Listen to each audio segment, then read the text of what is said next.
Hey everyone, Thomas Reed here.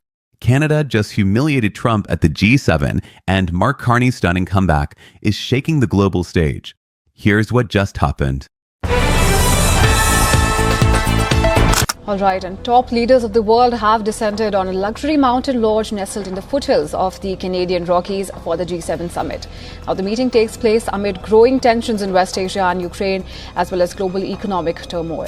What was once a handshake between neighbors has turned into a clenched fist at the border. For decades, the alliance between the United States and Canada stood as one of the most resilient relationships in global politics. Shared history, shared borders, shared values. But this week, that foundation cracked, and the world is watching it splinter in real time. President Donald Trump is heading to Canada for the G7 summit, but he will not be met with the applause of allies. Instead, the streets of Ottawa are already swelling with protests, signs reading "No More Tyrants," wave beneath the shadows of government buildings. See. We begin tonight with the hundreds of anti-Trump protests right across the United States and here at home. This is not just diplomatic discomfort, this is a political fracture. Before we continue, hit that like button to help us beat the YouTube algorithm and to show your support. Crowds have flooded the York Steps, just off Sussex Drive. It is not just students or activists, it is citizens, mothers, teachers, business owners, standing shoulder to shoulder, not in protest of America, but in rejection of what it is becoming. The message is clear. They are not protesting a country. They are protesting a man, and that man, Donald Trump, is not arriving in Canada as a guest. He is arriving as a threat. Prime Minister Mark Carney, once a calm, centrist figure in Canadian politics, has now become the unexpected spokesperson for millions who feel that something sacred has been violated. The future of the tariff war, he warned this week, will be decided at the summit. Key pieces in place this week ahead of his next face-to-face with U.S. President Donald Trump and his debut as chair of the G7 summit. But what he did not need to say out loud is what everyone already knows. This is not a negotiation. This is a confrontation, a showdown between a former ally and a nation that no longer recognizes its partner. At the heart of this tension is trade: steel, aluminum, automobiles, refrigerators. Trump has placed tariffs on everyday appliances that sit in Canadian homes and stores. Items once exempt from conflict are now pawns in a larger political game, and when Canada asked for an explanation, Trump gave an ultimatum: 2 weeks to make a deal, or the White House would set its own terms. That ultimatum turned a summit into a standoff. The G7 is no longer a round table of partners. It is a battlefield of policies, and Trump is walking into Canada, not as a leader among equals, but as a general, spoiling for a fight. Gone is the diplomatic choreography that once defined these meetings. In its place, tension. Cameras will still flash, hands may still shake, but the smiles behind them are gone.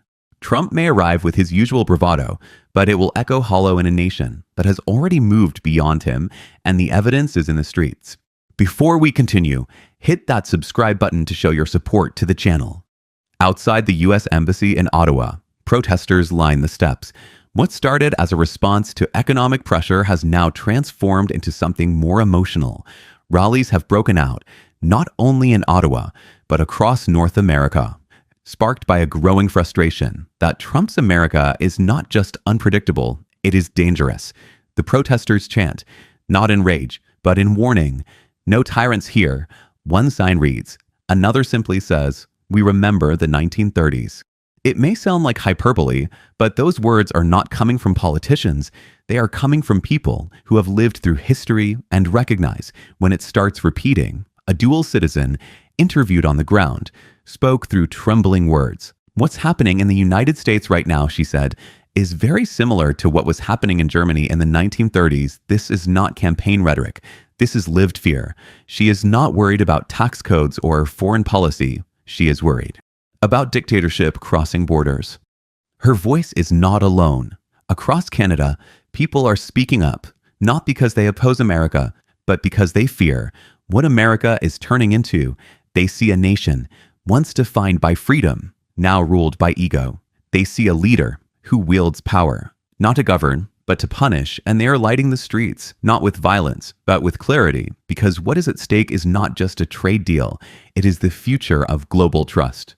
Trump likes to bill himself as a master negotiator, but what happens when no one wants to negotiate anymore? What happens when an ally refuses to be bullied? That is exactly what Prime Minister Mark Carney is doing now, refusing calmly, firmly, and with the weight of an entire country behind him. Canada's resistance is not just policy, it is moral. His week's G7 was supposed to be a moment for unity, but Trump turned it into a campaign rally for America first. He expanded steel tariffs, he added household appliances, he hinted at auto tariffs next. And every announcement pushed Canada closer to the edge, but it did more than that. It exposed the reality behind Trump's trade war. It is not about protecting jobs, it is about showcasing dominance. When he threatens Canada's manufacturing sector, he is not fighting for American workers. He is proving he can raise the cost of someone else's breakfast just to make a point. The result: prices up, jobs down, relationships broken. Canadian companies have already laid off workers, retailers are raising prices, supply chains are unraveling. And every factory worker who sees their shift cut knows exactly why. It was not market forces, it was Washington politics. Trump's approach to trade has weaponized economics, and now even former allies are treating him not as a partner, but as a threat to global stability. And that shift is happening in public. Hundreds of protesters, dozens of signs. One unified message: tyrants are not welcome here. That phrase, so small on a cardboard sign, is shaking diplomatic circles around the world. It is not just a protest, it is a declaration. Canada is standing its ground, and Trump, for once, is being told no. The international community is watching, not to see what Trump says, but to see who stands up to him, and in Ottawa, they already have. This G7 summit will not be remembered for its communiques or its closing statements. It will be remembered as the moment the world's most stable alliance cracked under pressure, not because of policy, but because of pride. Because Trump's America does not negotiate anymore, it threatens, it isolates, it punishes, and, in return, Canada is choosing to resist.